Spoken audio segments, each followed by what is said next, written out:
O que nós vamos falar nessa noite é o seguinte. Saião falou sobre a palavra vivificadora vinda do livro de João. Ontem nós ouvimos a palavra de advertência vindo do apóstolo Pedro. E essa palavra é a palavra transformadora vinda do apóstolo Paulo.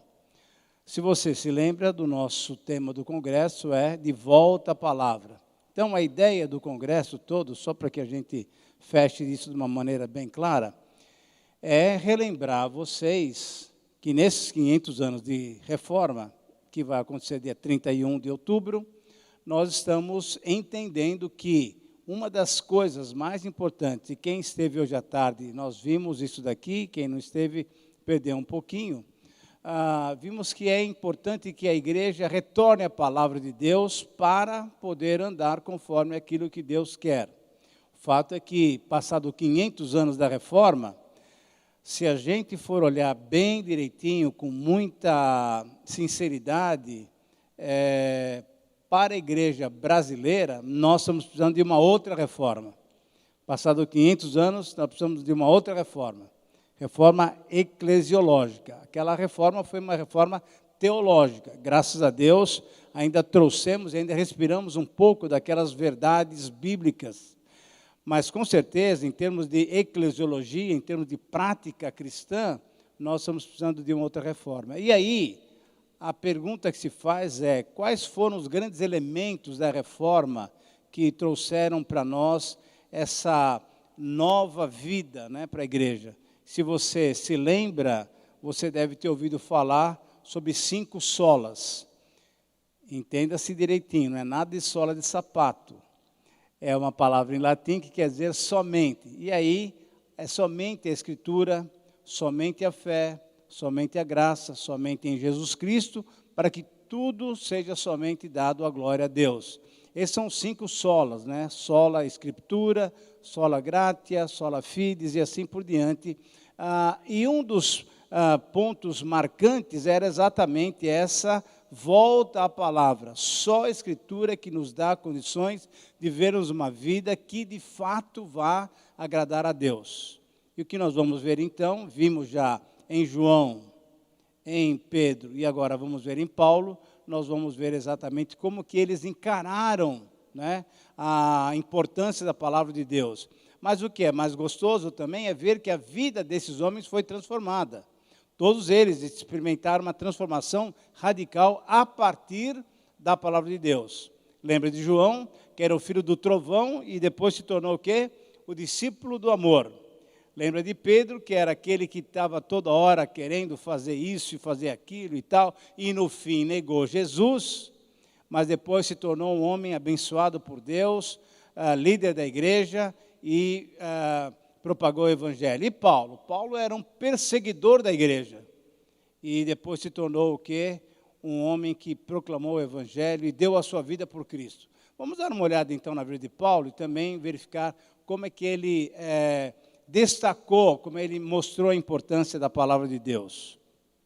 A origem dele, todos nós lembramos um pouquinho da história dele. A origem ele nasceu em Tarso, na Cilícia, e ele, com muito orgulho, falava, olha, eu sou da tribo de Benjamim.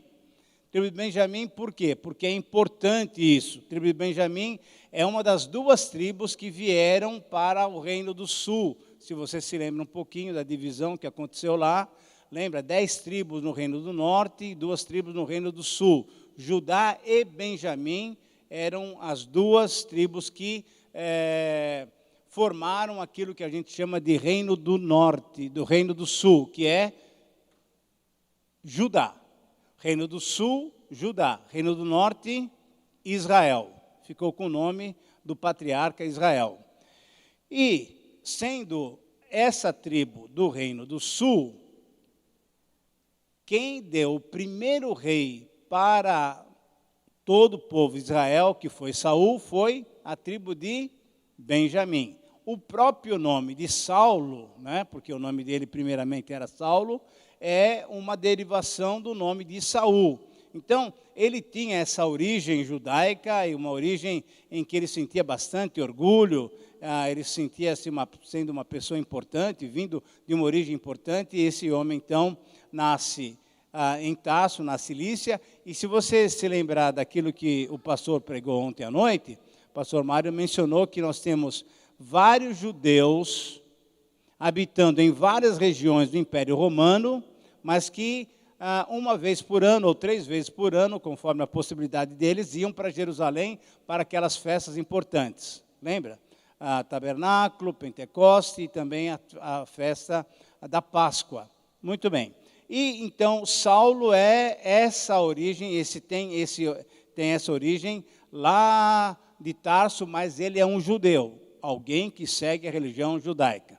O treinamento que ele teve, depois de algum tempo, ele já aprende, não só ele é um erudito, mas ele aprende também com seu pai fazer o quê? O seu ofício normal, que era fazer tendas. Na verdade, tendas aqui não é nada mais do que as nossas barracas de hoje, né? Acampamento de barraca e tal. Hoje já não tem tanto isso, tem mais nos campos, né? Mas era esse tipo de trabalho que Paulo fazia, porque o pai dele também fazia isso. Então, normalmente, a profissão do pai passava para o filho. E é provável que aconteceu o seguinte: o pai dele, que, pelo que a gente percebe, não era um judeu, mas a mãe sim, o que a gente percebe é que ele, ou talvez sendo judeu, ele fazendo tendas, ele servia o Império Romano com as suas barracas grandes. E aí o que acontecia? Acontecia exatamente isso. O Império Romano tinha uma tática muito especial de conquistar o mundo. Ele fazia guerra, conquistava, e depois ele colocava um destacamento militar do exército em certas regiões. Tanto é que, por exemplo, em Filipos, é uma cidade do Império Romano, mas que não tem muita gente estrangeira lá. Tanto é que quando Paulo vai visitar Filipos, depois daquela visão que ele tem, lá no capítulo 16 de Atos, o que acontece? Ele não encontra 10 homens judeus lá. Ele tem que, então, procurar um lugar de oração, vai encontrar isso na beira de um rio, e depois, então, encontra um grupo de mulheres orando ali. O Império Romano, então, colocava o quê? Destacamentos militares por todo o Império, para que a turma soubesse que quem manda no pedaço era Roma. E aí, então, o pai de Paulo, fazendo essas barracas, ganha o direito de ser o quê? Um cidadão romano. E isso passa para o seu filho. Paulo, então, é um cidadão romano por direito de nascença. Lembra-se quando ele está lá em Atos, sendo preso e tal, o capitão, né, fala, não, mas eu tive que pagar uma grana violenta para poder ser cidadão romano. Paulo falou, não, desculpe, mas eu sou diferente. Eu recebi esse direito de nascença. Muito bem, ele é então esse homem que você mais ou menos se lembra dele. E uma outra coisa que é muito importante e muito marcante é que ele é um aluno de Gamaliel, um dos rabinos mais prestigiados de Jerusalém, do povo judeu, da nação judaica. E mesmo ele tendo nascido em Tarso, ele vem adolescente, talvez por volta de 12 anos, para Jerusalém, e ali então ele começa a estudar as Escrituras aos pés do maior teólogo daquele tempo. Então, essas são as suas origens e o seu treinamento. Como religioso que ele era, então aprendeu aos pés de Gamaliel, ele era hebreu e fariseu. E isso é importante que nós saibamos o que significa isso. Significa o quê? Que esse homem é da seita mais severa do judaísmo. Nós podemos imaginar alguma coisa como o que nós temos hoje. Nós temos várias denominações cristãs e temos algumas diferenças entre nós. Presbiterianos, batistas, metodistas, Assembleia de Deus e assim por diante. E lá nós tínhamos também algumas, entre aspas, denominações dentro do judaísmo. Tínhamos fariseus, tínhamos essênios, tinham os saduceus, e os fariseus, eles tinham começado a sua origem na época do exílio da Babilônia. Eles eram chamados dos mais puros, os purins, né? Isso é, aqueles que seguiam literalmente a letra da lei. Tanto é que você vê, hoje à tarde nós mencionamos isso, muitas vezes o combate de Jesus com os fariseus era por causa do quê? Da tradição, por causa da legalidade, da religiosidade, da literalidade da lei. Então, você deve se lembrar de um texto muito interessante do Senhor Jesus, que ele fala o seguinte: se a vossa justiça não excederem muito a dos escribas e fariseus, vocês jamais entrarão no reino de Deus. Por quê? Porque a justiça dos fariseus era uma justiça correta, mas baseada na letra da lei. Na letra da lei. E a partir daí, o que acontecia no interior, isso eles deixavam de fora.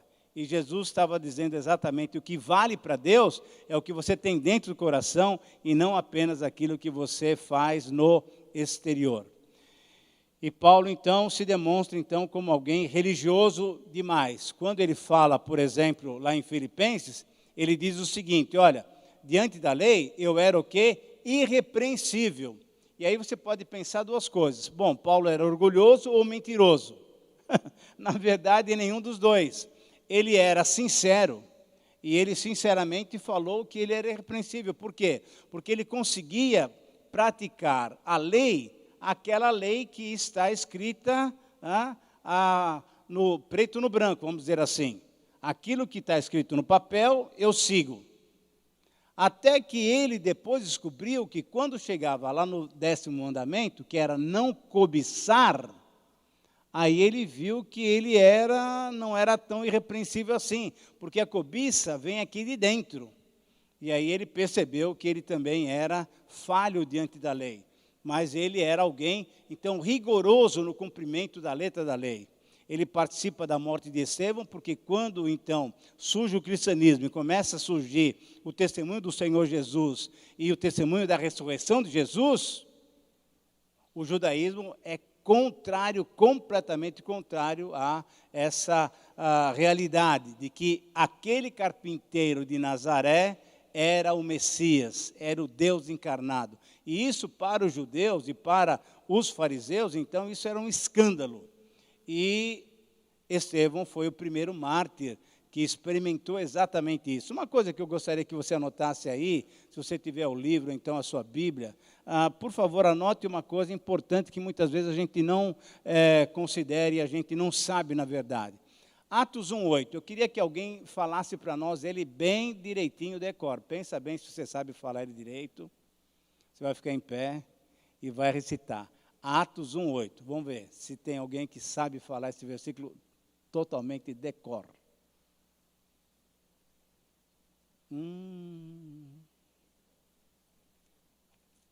Ai, hein? Pessoal. Então vamos colar, né? Vamos ler na Bíblia. Então, alguém, por favor, levante e fala bem alto. Vai, você sabia?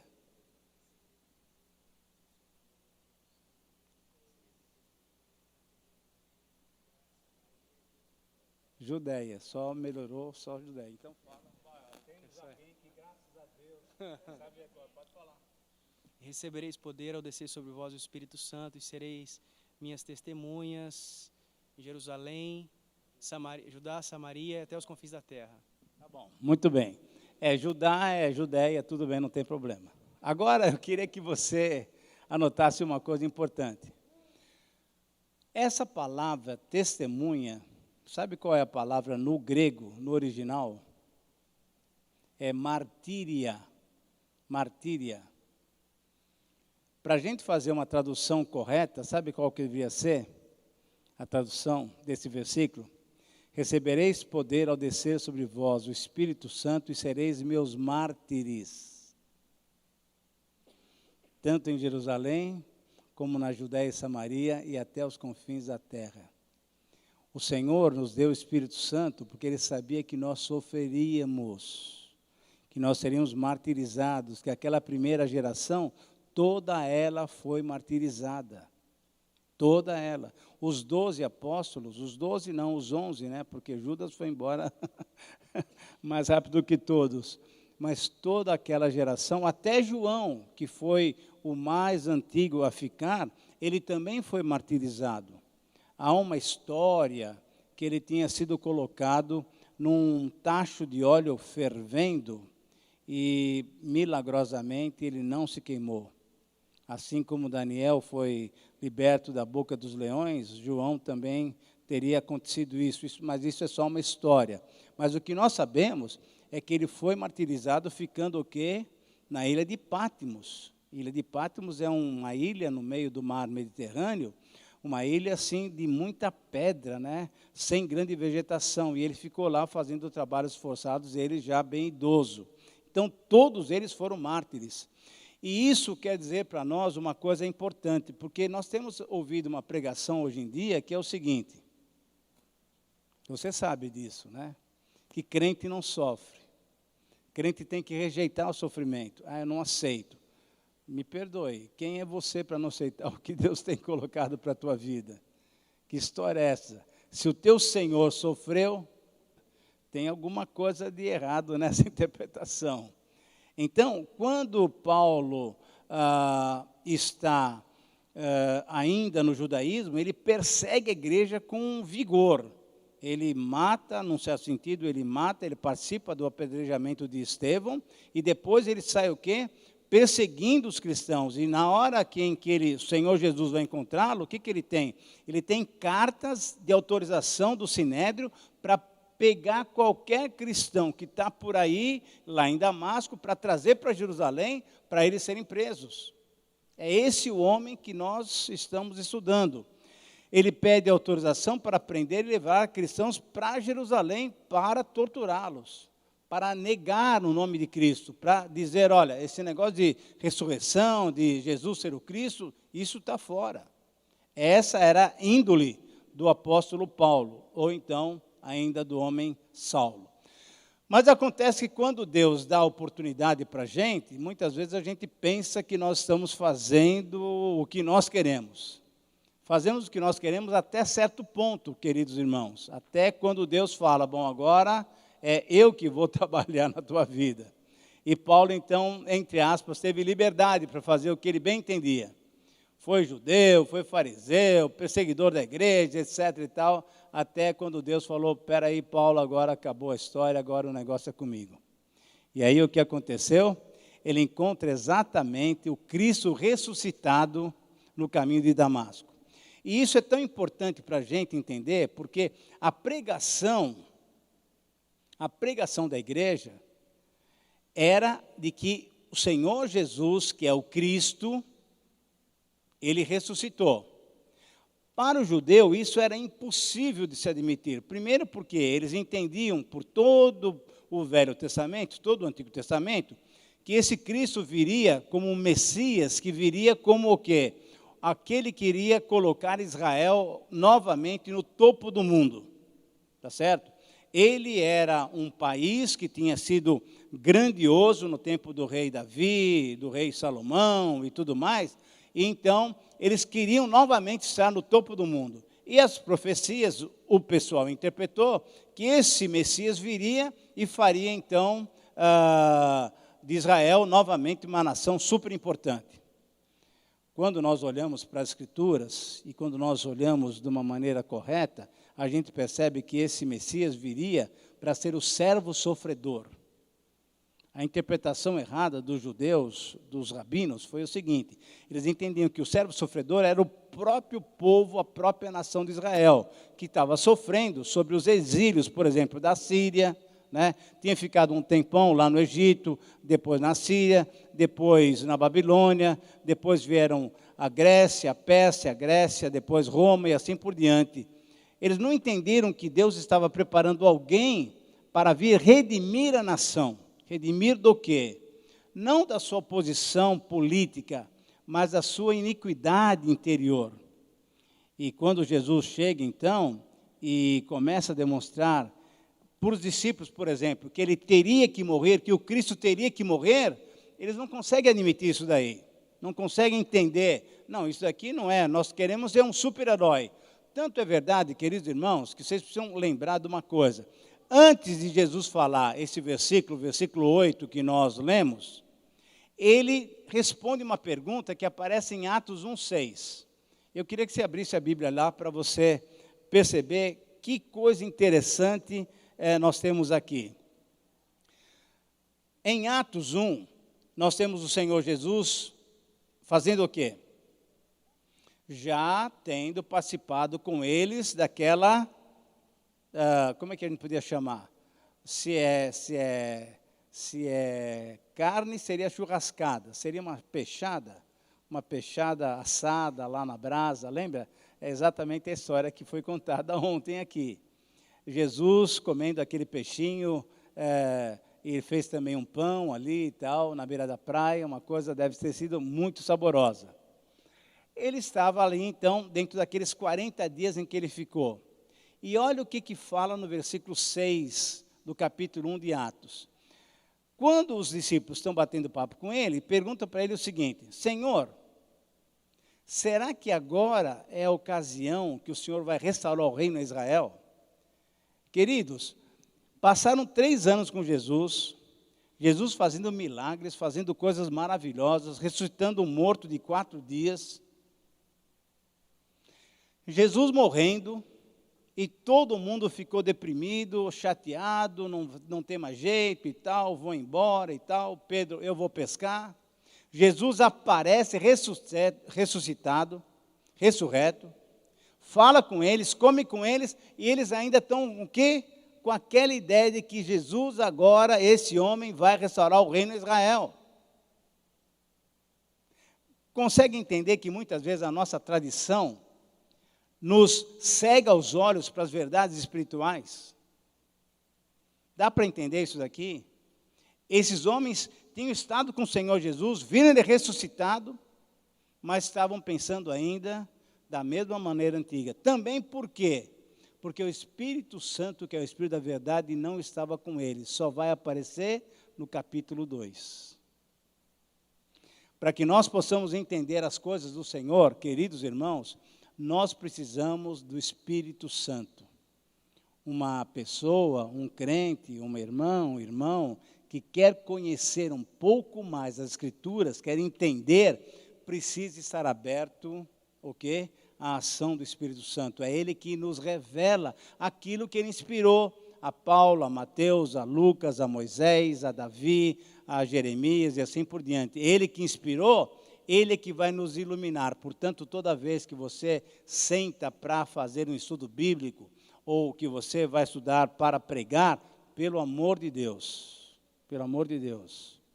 peça a iluminação do Espírito Santo, porque é Ele quem revela aquilo que Ele pediu para Paulo, para João, para Lucas escrever e registrar como palavra de Deus. Muito bem, tudo isso porque esse homem, então, que vivia dessa maneira, ele encontra Jesus ressuscitado. E o que acontece é muito interessante. Ele vai para Damasco para prender o pessoal e chega em Damasco pregando que Jesus é o Cristo. Eu fico imaginando a surpresa daquele pessoal. Tanto é que quando Deus pede para Ananias orar por ele, fala: Senhor, acho que houve algum engano aí no céu, alguém digitou o nome errado. Não é esse cara não, o senhor está errado. Eu não vou orar por ele não. Eu acho que Deus falou assim: Ananias, fica frio, meu, eu estou sabendo das coisas.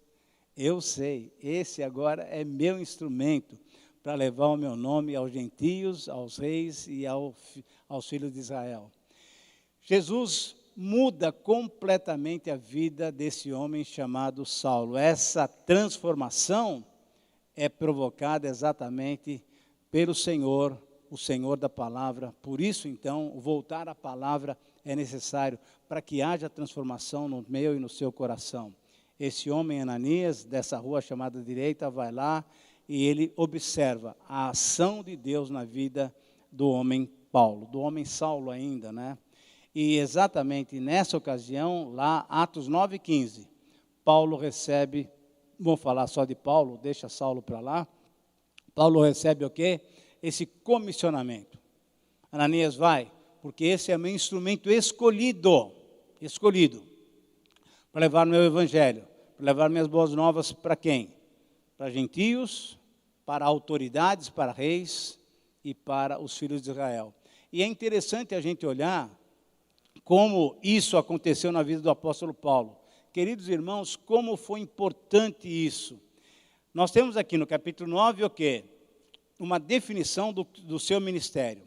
No capítulo 20 do livro de Atos, se você quiser olhar depois, anota aí 20, 24, Paulo fala o seguinte, olha, eu não tenho nada mais importante, nem a minha vida é tão importante do que cumprir o meu ministério e cumprir a carreira que Deus está me dando.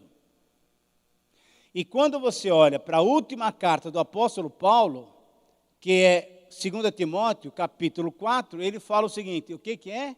Combati, quem se sabe? Completei a carreira e guardei a fé. E se você lembra disso, está em 2 Timóteo 4,7, você vai olhar para o 4,17 e você vai ver que ele também diz que ele cumpriu cabalmente o ministério dele, de proclamar o evangelho para os gentios. Um homem que era perseguidor da igreja, foi transformado pela palavra de Deus, pela presença do Senhor na sua vida, e se torna então agora um grande proclamador do evangelho. Na verdade, ele se torna o teólogo do cristianismo. O que a gente vai ver nas cartas de Paulo, são 13, metade do Novo Testamento é de Paulo praticamente. O que a gente vai ver em Paulo é que ele elabora de uma maneira muito correta, inspirado que foi pelo Espírito Santo, toda a doutrina que nós cremos. Aquilo que Jesus colocou em termos de sinais, em termos de palavras e parábolas, Paulo vai pegando os princípios e vai alistando isso de uma maneira prática. Como é que deve ser a vida do cristão? Como é que deve ser a vida do cristão em comunidade? Esse homem, que Deus já tinha preparado desde o ventre da sua mãe, dando-lhe oportunidade para seguir o curso natural da vida, até que um dia Deus falou, agora, Paulo, você está preparado para aquilo que eu tenho para você. Eu queria que você estivesse sondando a sua própria vida. Eu não sei qual é a tua experiência, mas com certeza, Deus tem um plano para você. Deus tem um plano traçado para você desde há muito tempo. Desde há muito tempo. Desde há muito tempo. Aí a gente vai vivendo para lá, para cá e tal, fazendo isso, fazendo aquilo, e depois Deus fala, opa, peraí, vamos mudar o rumo, vai fazer isso. Eu gostaria que você refletisse sobre a sua vida e perguntasse para Deus o que é que Deus quer que você faça nesse momento da sua vida. Estava conversando rapidamente com o Fabiano, pastor Fabiano, desculpe, e ele falou que algum tempo atrás Deus falou, ó, acabou, né? Vai fazer uma outra coisa. E ele está aqui com vocês agora. Como Deus faz as coisas, sem a gente, muitas vezes, nem perceber, nem entender, nem planejar. Os planos são de Deus. Os planos são de Deus. Você deve se lembrar de um texto muito importante de Filipenses. É Deus, como é que é? Quem efetua o quê? O querer e o realizar. Ele coloca em nós os desejos e Ele concede para nós capacitação para realizar o ministério que Ele tem nos dado. Então, isso aconteceu com o apóstolo Paulo, é esse homem que teve a sua vida completamente transformada. Ele é chamado para missões depois, ele se torna um pregador e tal, e aí Barnabé é uma outra experiência, é uma outra história maravilhosa que um dia precisaríamos contar. Mas Barnabé é aquele homem usado por Deus para fazer o quê? Para levar ele até ao ministério prático, né? Todo mundo com medo de Paulo, esse cara aqui eu não sei não se converteu não, dá a mão para ele, mas dá com aquela mão assim, sabe aquela mão muito fraquinha, que você não aperta mesmo, tudo bem, muito prazer, eu sou Paulo, aqui o cara fica com medo de pegar na mão dele e tal. E Barnabé fala, pessoal, esse cara se converteu mesmo, esse cara é da nossa família agora. Esse menino aqui é gente nossa. E depois ele passou um tempo sozinho, falando com Deus, sossegado, tendo experiências especiais. Quando Barnabé chega em Antioquia, capítulo 13, capítulo 11 primeiro, e vê aquilo que Deus está fazendo, ele fala, tem muita coisa aqui, tem muita coisa. Eu preciso de alguém para me ajudar. Ah, sabe quem?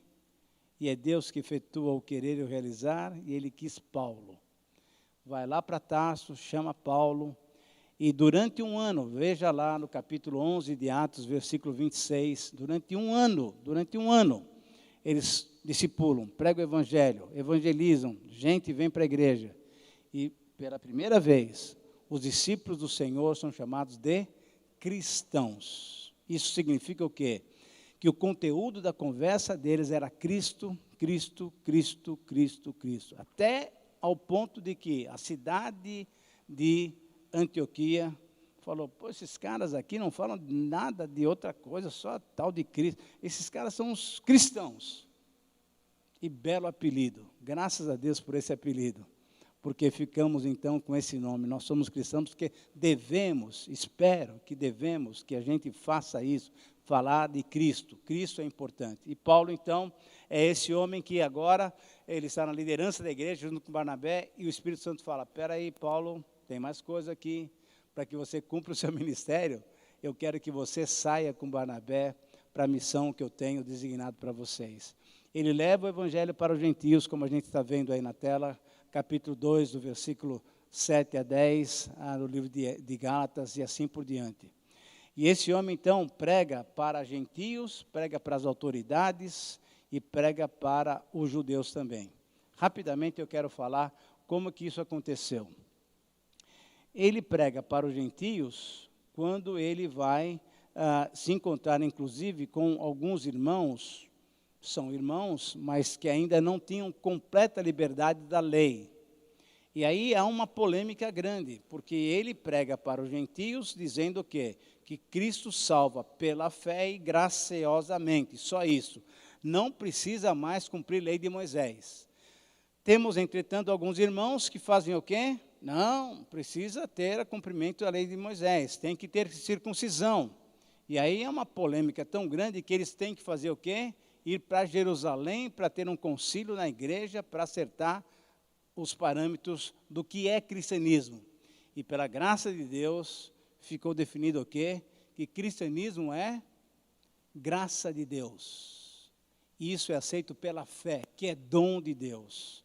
Não precisamos mais de lei, não precisamos mais fazer nada, porque nós não podemos fazer nada. Nós não podemos fazer nada.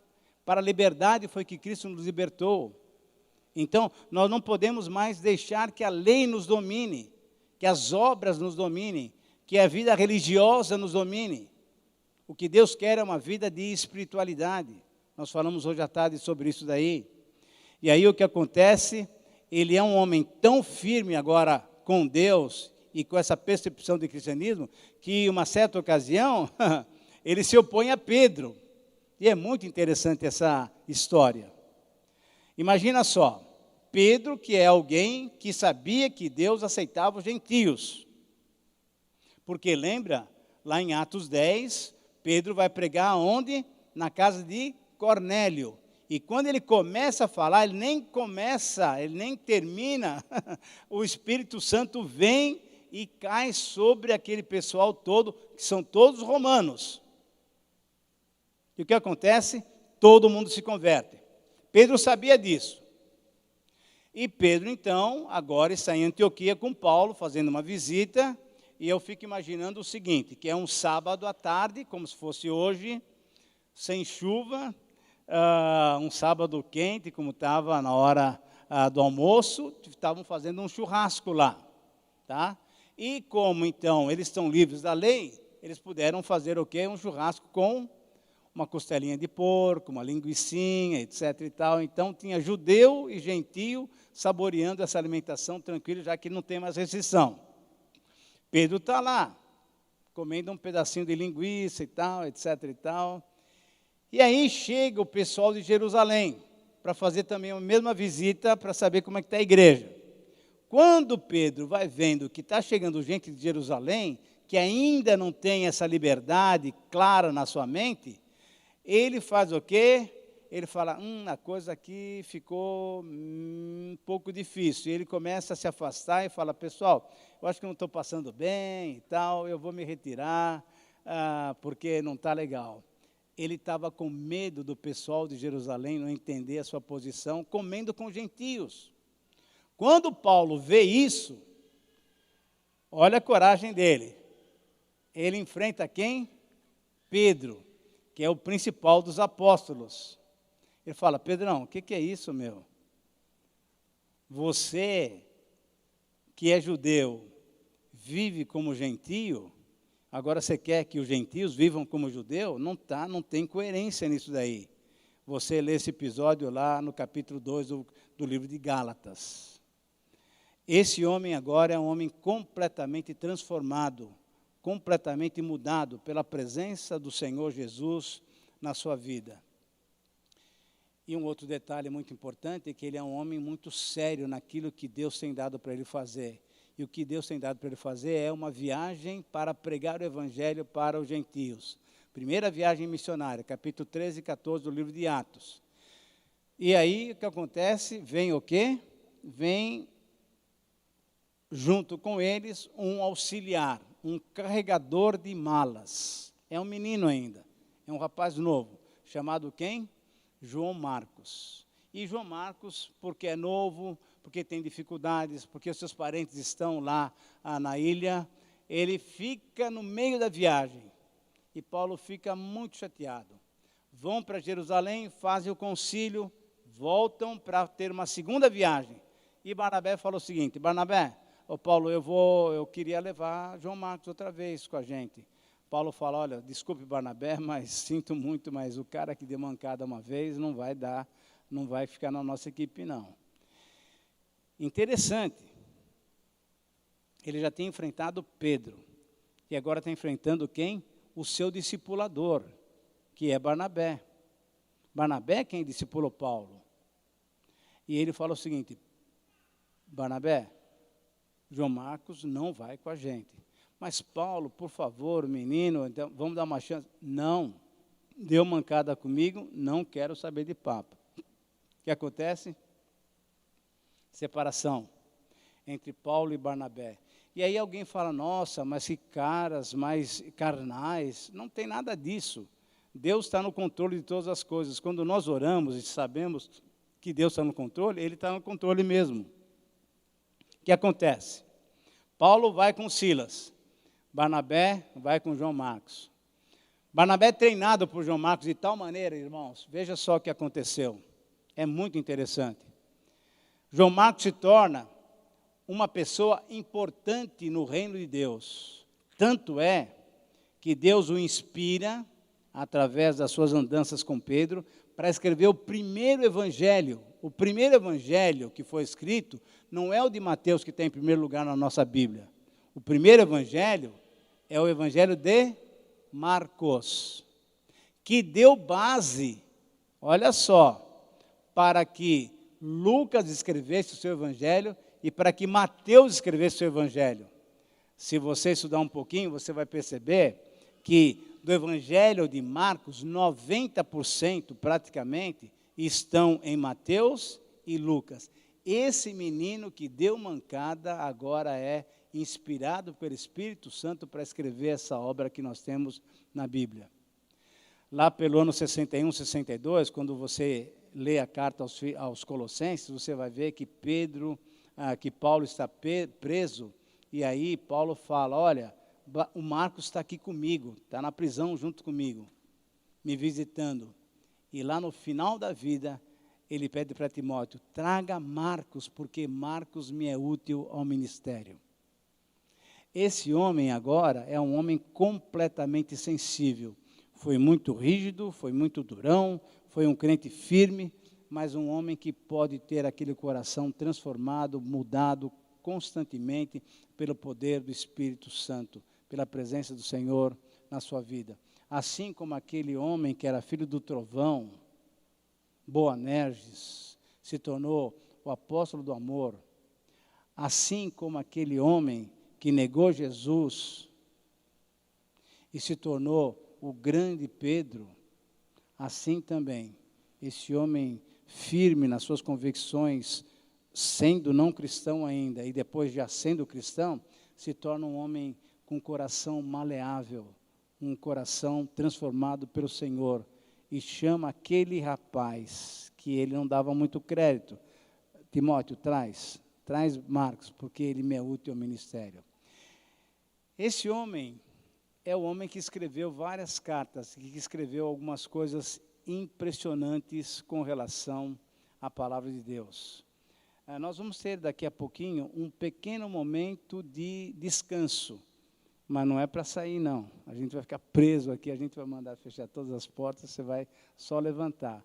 Mas antes disso aí, eu queria que você só completasse comigo, entendesse as realizações que Deus fez através dele. Ele fez 3 viagens missionárias, ele escreveu cartas para inúmeras igrejas, escreveu 13 livros do Novo Testamento, ele discipulou muitos jovens. Nesse versículo, capítulo 20, versículo 4, é impressionante, Paulo tem 7 rapazes andando com ele. Aquela ordem de Jesus, ide por todo mundo, na verdade não é ide, é indo. E a ordem imperativa é fazer discípulos. Esse homem pegou exatamente essa ordem, estava fazendo discípulos. Esse homem, ele faz o quê? Funda inúmeras igrejas. E uma coisa impressionante, ele funda uma igreja no palácio do imperador. Deixa eu contar essa história rapidamente, porque é muito legal. Paulo, na sua 3ª viagem, vai para Jerusalém para levar oferta para as igrejas dos judeus, né? Pegou o dinheiro das igrejas gentílicas e vai levar uma contribuição para a igreja de Jerusalém.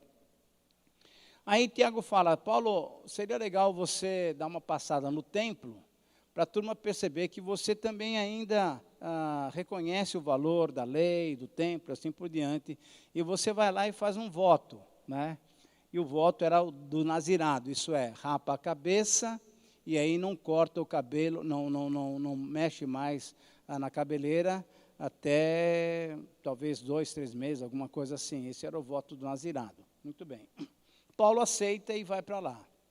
Vai para o templo e tal, faz o voto. Só que quando o pessoal da cidade vê Paulo com 2 pessoas, 2 homens estranhos. E eram judeus.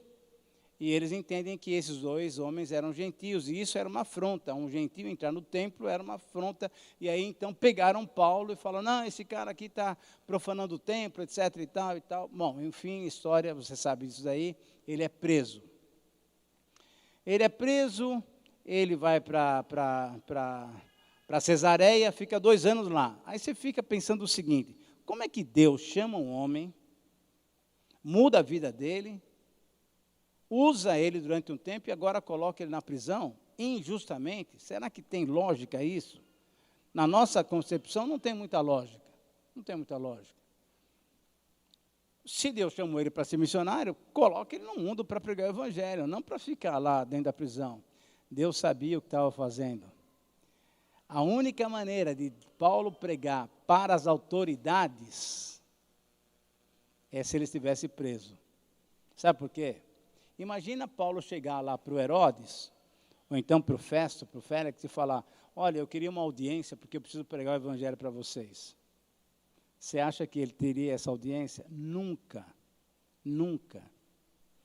Mas porque ele era preso e agora ele mesmo vai ser o seu próprio advogado, o que ele faz? Ele está falando para as altas autoridades do Estado de Israel. E ele não se esconde, não quer se defender, ele quer pregar o seu testemunho. E aí ele começa a falar, olha, o que aconteceu comigo foi assim. Eu estava indo para Damasco, surgiu essa luz, e o Senhor se revelou, eu sou o Cristo quem você está perseguindo. E ele prega o evangelho para quem? Para o pessoal mais nobre. É assim que ele cumpre esse ministério de pregar para os reis, para as autoridades. Mas aí você fala, bom, tudo bem, mas e o que Deus faz mais com ele? Deixa mais 2 anos preso em Roma. É uma loucura. Como é que Deus chama um cara e deixa 4 anos parado? Deus sabe o que ele está fazendo, pessoal. Você não se precipite. Deus sabe conduzir a nossa história de acordo com os seus planos. Como é legal ter essa segurança no Senhor.